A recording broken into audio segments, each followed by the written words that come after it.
All right. Hi, everyone. Oh, it's my first live. I'm excited. And I'm going to jump right on in because time is of the essence. So, if you are new here, hi, my name is Jocelyn, and I'm the founder of Maximize Money. And Maximize Money is a platform that basically helps you to maximize the income that you already have. So, I'm going to give a little bit of my backstory as to kind of why I started this brand and what I hope to help you do. But basically, two major things happened in my life. Number one, I bought my first home and I attempted to do that over and over and over and over again until I finally succeeded and I realized how important my finances were to that purchase. And then two is I lost my job. I got laid off in the pandemic.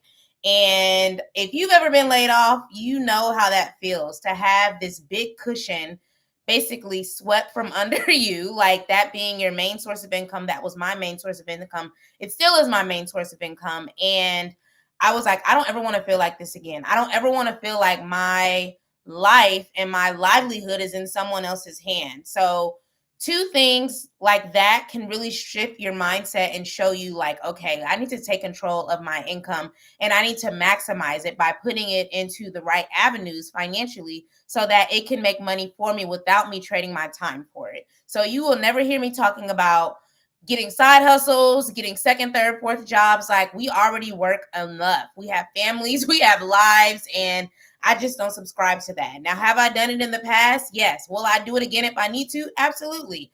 But I'm so thankful that I know about investment strategies. I know about real estate investment trust. I know that I can make money from my primary residence. I know that I can make money from rentals and high yield savings accounts. And so my whole channel and my whole brand is built around helping you maximize the money that you're earning on your 9 to 5 or through your business so that you're not trading more of your personal time to make more money.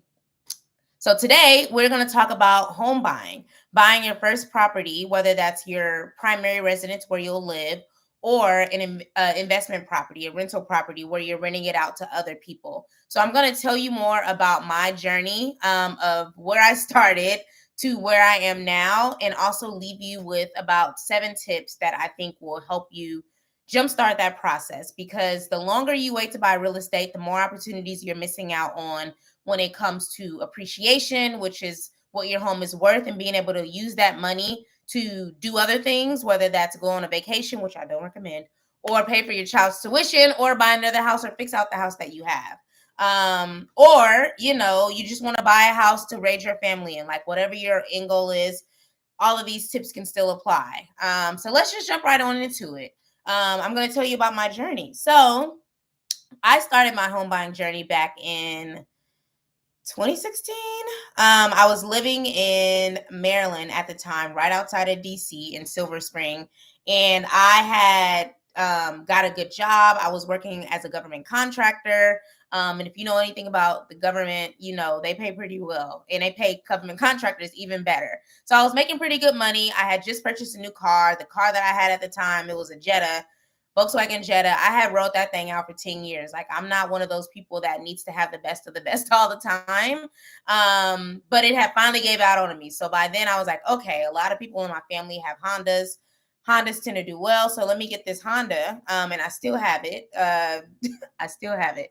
And I was paying on my student loans. Like, I had a lot. I went to an HBCU. So if you know anything about private institutions, you know that they are charging you an arm and a leg plus out-of-state tuition. And at the place that I went, Clark Atlanta University, in-state and out-state paid the same thing. So I was like, okay, that's fine. Like, but I think I'm ready. Like, I'm settled. I like Maryland. I like the DMV area. Like, this is where I want to be, at least for the next couple of years. So I ended up going to this speed networking event, sort of like speed dating, but it was speed networking. It was for women, professional women. And I ended up connecting with a real estate agent at that event. And it was so funny because it's like, okay, perfect. Like, this is alignment, because I just said earlier that week that I wanted to buy a property, buy my first home. So I connected with her. We had really good energy. She was very knowledgeable, answered a lot of my questions, and she helped me to get pre-approved. So she connected me with one of her preferred lenders, and we got that process started. So the first shocking moment was once I received my pre-approval letter. So my pre-approval back then was like $210,000. And if you know anything about living in the DMV area, $210,000 ain't gonna do nothing for you, baby. Like, even back then, like now, it's an absolute no. Like, you need at least $500,000 to live comfortably. But like, even back then, like getting 210, I'm like, why is it so low? Like, I'm paying my debt, like I'm managing my income pretty well, but my debt to income ratio, that was a big thing. And if you don't know what a debt to income ratio is, please do your Googles. But basically, this is a ratio that a lot of lenders use to determine how comfortable they are loaning to you, providing you with financing. So the higher it is, the worse it is for you. You want to have it as low as possible. And there's tons of calculators online. Wells Fargo has one where you can calculate your debt to income ratio, but it's the sum of your debts and the sum of your ratios. And so you subtract those two, and that'll give you a number that you convert into a percentage. So that was my first, like, oh, okay, this is a little sticky, but did that stop me? No, because I'm a determined person. So I was like, okay, that's fine, but we about to still look for some houses. So I went out and looked for houses, and I was quickly discouraged because I was forced to only look in certain places because of my max. I couldn't go over that 210.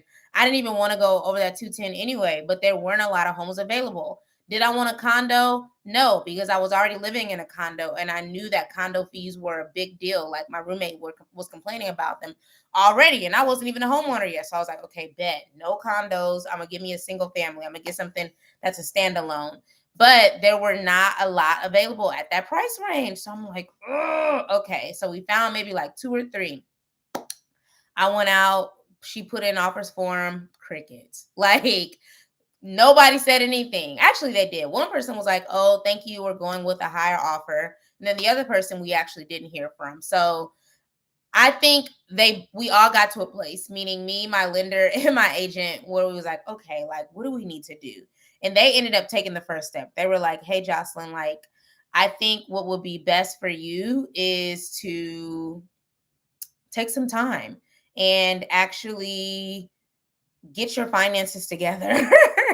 Like, get your finances together. And pay off some of your debt, because that will help to lower your debt to income ratio. And when you get pre-approved again, you will be able to qualify for more, assuming that you manage that process successfully. So I'm like, okay, say less. I paid off all of my student loans. I had over $70,000 in student loans, and I paid it all off because I didn't want that to stop me again. Like, that was a really defeating experience. And I ended up changing my whole life to make that happen. So I have a video on my YouTube channel where I actually talk about that in detail, like what I needed to do to become debt free. And thankfully I was able to accomplish that goal in less than 2 years. And I had set aside 2 years to make it happen. So watch that video. I may link it somewhere. I'll figure out how to do that. But anyway, it is on my channel. It's I'm debt free in the 3 strategies that I used. So I paid off my debt, and I'm like, bet, all right, it's time. I'm ready to buy my place. I'm ready to buy my house. So we made it happen. I ended up, starting that process. I found a different agent because I was now in a different location, and that process went much more smoother. Like, my pre-approval was worth not even double, like triple what I initially was pre-approved for back in 2016. But did I want to spend all that? Of course not. But it was just like, whew, girl, it was all worth it. Like, it was one of those moments. So fast forward to all of that happening, I connected with this wonderful agent that I found through my initial lender, who I found through a first-time home buyer. What do you call it? Like, every state has down payment assistance.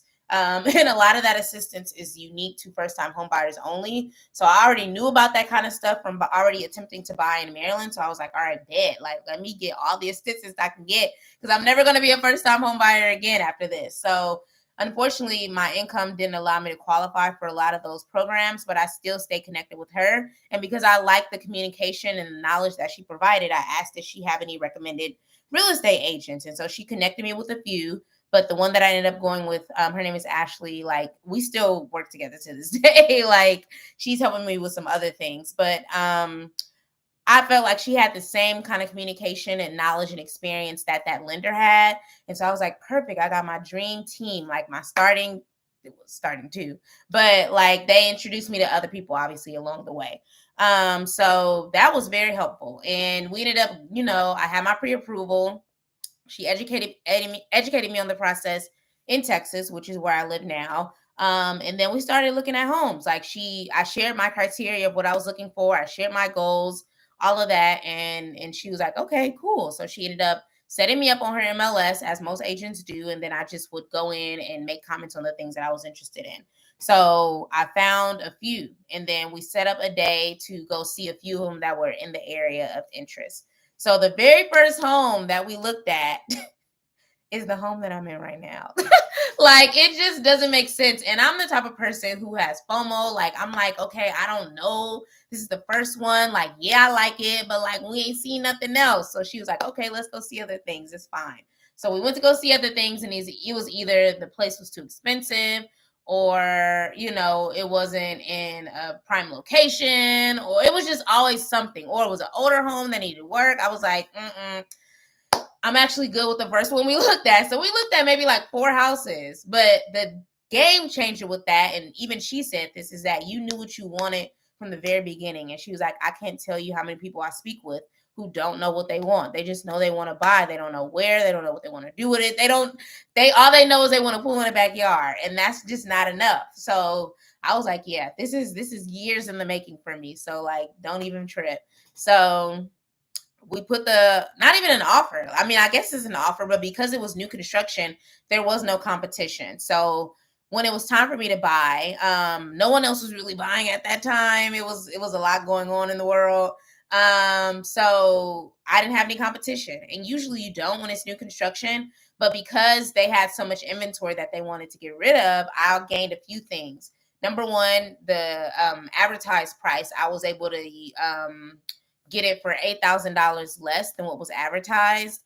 They also provided seller credits, which wasn't a lot, but every bid counts. I think it was like around $3,000.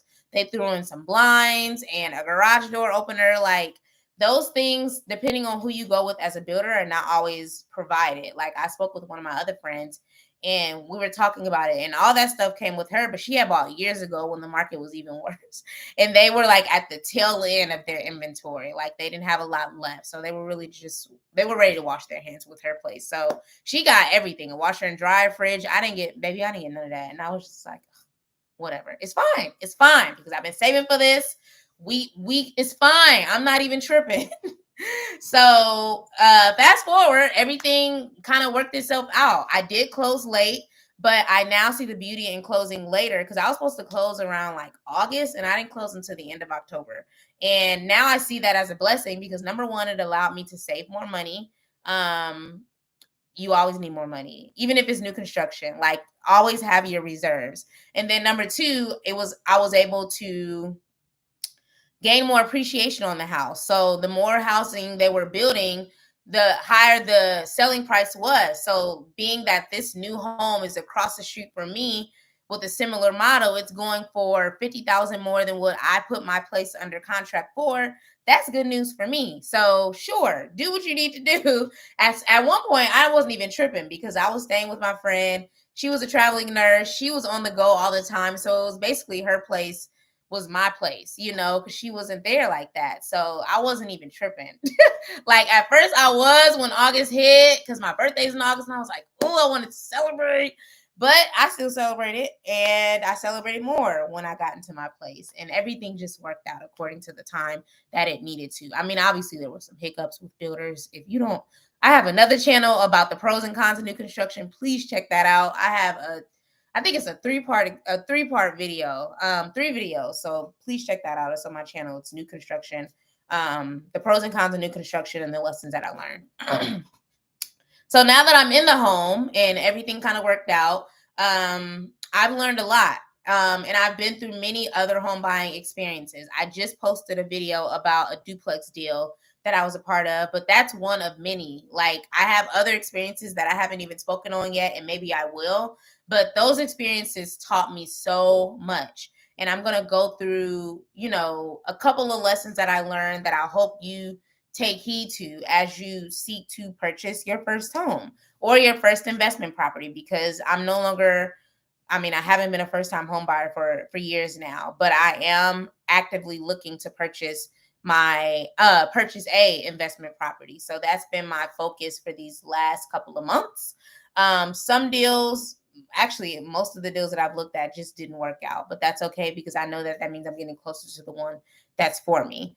So let's talk about some lessons and some tips that I hope you take with you as you purchase your homes this year. Do not let another year go by. I don't care how high the interest rates are. Number one is to have a firm financial foundation. If you do not manage your money well right now, you will not manage it better when you become a homeowner. Like, everything is at your responsibility when you buy a home, when you buy a rental property. And if you are too frivolous with your money now, then you will become even more frivolous when you buy the rental property. So what I recommend is to get personal with your finances. Like, understand how money is coming in, understand how money is coming out. Take a hard look at what your debts are, maybe list them all out, list out the interest rates, and get clear on a plan if you have a lot of debt on how you can pay off some of it, if not all of it. Is paying all of it off necessary? No. Was it necessary for me? No. But I didn't want that consumer debt to be a thing for me when it was time for me to buy a home again. So please, please, please take the time to get your personal finances together.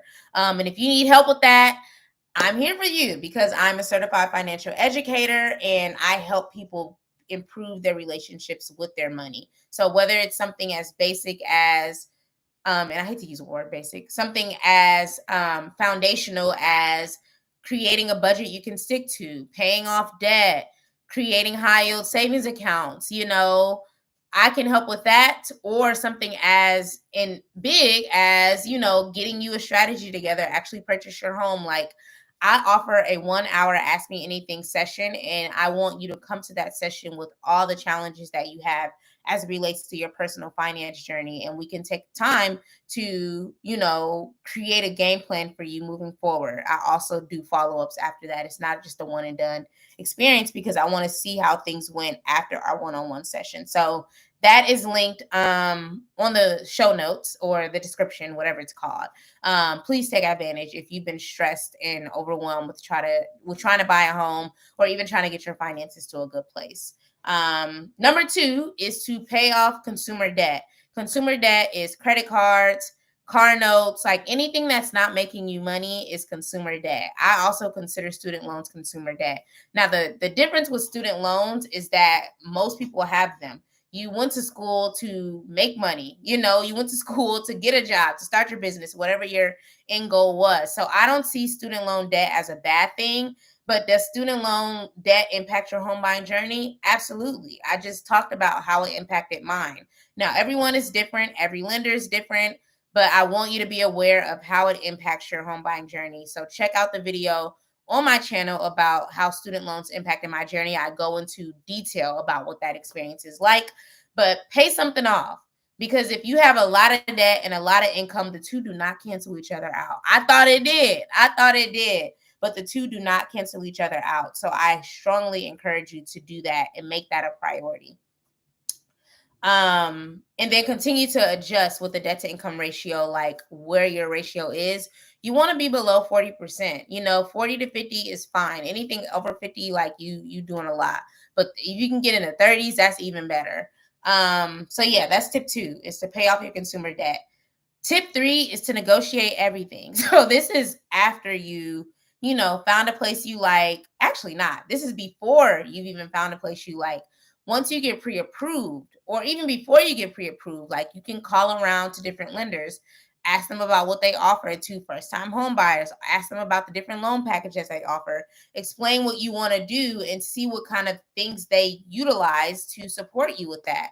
If they don't have anything that sounds good, go to the next one, and then after you get that pre-approval, use that pre-approval to negotiate other things like down payment assistance, like closing costs, like interest rate. So if one bank is offering an interest rate, this is a good example. So when I got pre-approved for my duplex, um, a credit union offered me a really good interest rate, but the other bank that I was talking to, which was a larger bank, offered $5,000 in closing costs. And so, but they had a higher interest rate attached with it, whether it came with the 5,000 or not. They just, because it was a larger kind of national bank, like they had higher rates. So I ended up reaching out to the lender over there because that's who I talked to first at the larger bank. And I'm like, hey, I still want the $5,000 that you guys are offering, but I got this pre-approval from this credit union that is lower. Like, are you all able to match that? He was like, absolutely. Like, send it over. I'll get all that together. And I had no idea that was possible, that you could build your own package. And I was like, yes, it's lit. Let's go. So I was like, okay, I wish I would have known that sooner because I probably would have utilized that for my first home. I mean, technically I couldn't because I ended up going with the builder's lender in order to get a lot of those incentives that I discussed. But it's fine because the incentives were still there. But if you're buying something that's not attached to new construction, even if you do, because you still may find a better deal elsewhere. And I say go for wherever the money is, that's where I recommend you go. So negotiate everything, rates, closing costs, down payment assistance, like talk to as many people as you need to get you to a good place. 4 is to be clear on your why. So a lot of people are out here buying homes and telling you that your first home isn't an investment. And whenever I hear that, I know that that person didn't have a strategy for their house. So when I say strategy, I'm going to give you guys a peek into mine. So a few things that I shared with my agent was that I wanted to be near a bunch of hospitals. So I live in a city that has a bunch of like, nationally acclaimed hospitals, and people travel from across the country to come and get treatments there. And I'm like, bitch. So that means not only do I have potential patients from a short-term rental perspective, I can get some traveling nurses in here, which is a midterm rental. They stay for a couple of months at a time. And I can get long-term tenants. These can be admins. These can be nurses. These can be rotational students. Like the options were endless. And so I had an entrance strategy and an exit strategy. And if I didn't have that clear understanding of what I wanted to do with my place, I probably would have just went with something else that had a cute little floor plan. And my place is nice, and I'm able to do all those things that I have done, all those things that I've just shared with you, which means that I've made money on this place. I've had roommates that have paid me, which have then paid my mortgage, which is helping me pay it down so that I can ultimately pay it off. So that's what I mean about being clear on your why. A lot of people aren't clear on their why. They're not clear and they're not studying their market to understand like where appreciation is, because appreciation is higher in different neighborhoods. Understanding rents, what things are getting rented for, understanding Airbnb laws. Like there's just so much that goes into understanding your why and choosing a place that reflects that. So that was very important to me. Number 5 is do some research. So you aren't relying on experts for everything. So do I want you to watch all my videos? Absolutely. Thank you for watching them. Thank you for being on this live. However, I also want you to consume more. I want you to do research outside of what other people are telling you. That could be looking on your MLS, running your own comps, going to real estate events, like becoming a sponge so that you can absorb information, and you'll start to hear the same things over and over again. And that will let you know that you are on the right path. So that's a huge recommendation from me, is to not rely on everybody else to give you knowledge. Like make sure that you're doing your own due diligence and researching and becoming an expert. If this is something you want to do in the long term, it's likely that you won't just stop at your first home. Like the more you learn, the more confident you'll become about this journey. And then number 6 is to invest in education. So I have a first time home buyer book. It's called Ready to Own. It is a workbook, and I basically walk you through many things. One is renting versus owning. So I talk about the differences between the two. Understanding the cost of home ownership. People think it's just a down payment and closing costs, but there are so many other expenses before you buy and after you buy. Third is finding your dream home. So getting clear on your why. A lot of that is covered in that section. Submitting an offer, what that looks like, some of the paperwork that's needed, like conversations and questions you should be asking your lender and your agent during that time.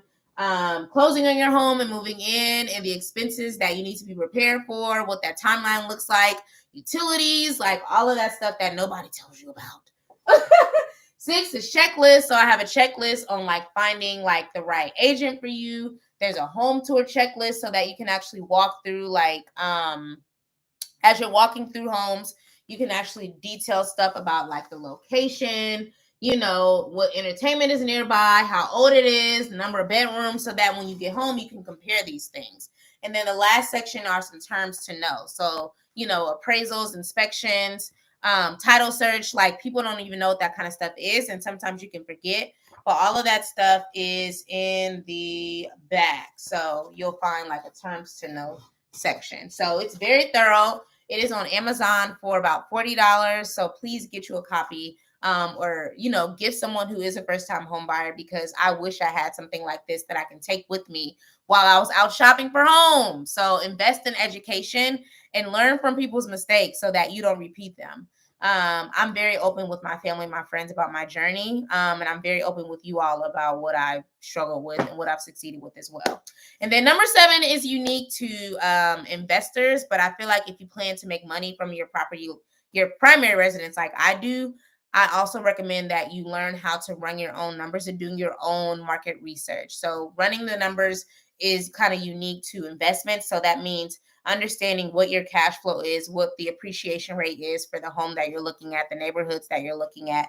And that I do a lot of that with online calculators. So Bigger Pockets has a rental property calculator, but there's also tons of spreadsheets out there. And basically what you're doing is plugging in the projected rents, you're plugging in the purchase price, you're plugging in your down payment, like all the essentials, property management, CapEx, all of that stuff. And then it's going to shoot out what your cash flow will be potentially based on these, and then it'll shoot out your cash on cash return, your internal rate of revenue. Like internal rate of revenue is more unique to appreciation, and then cash on cash is basically like you put in this much and you're getting this much. Like what's the percentage of your cash on cash return? Like the higher it is, the better. So I always aim for around 10%. But again, if you're not looking to invest, then none of this is going to mean anything to you. If you want to make money off your place, like I do with like traveling nurses and stuff, you can do your own research. Like I use Furnish Finder, I use Airbnb,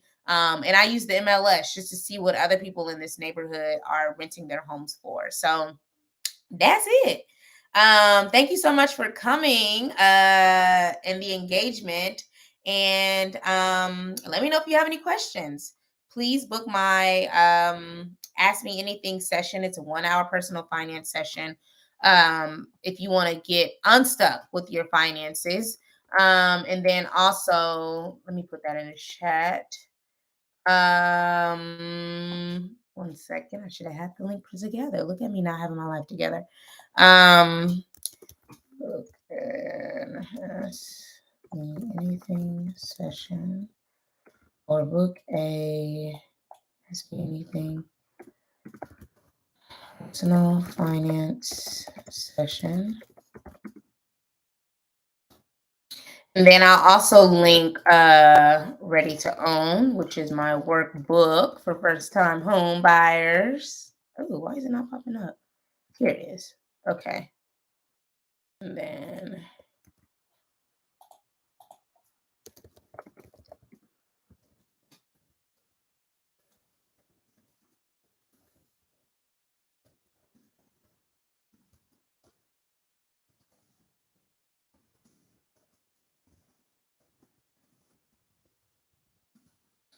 oops, wrong link. Sorry, y'all. Un momento, un momento, un momento, un momento, un momento.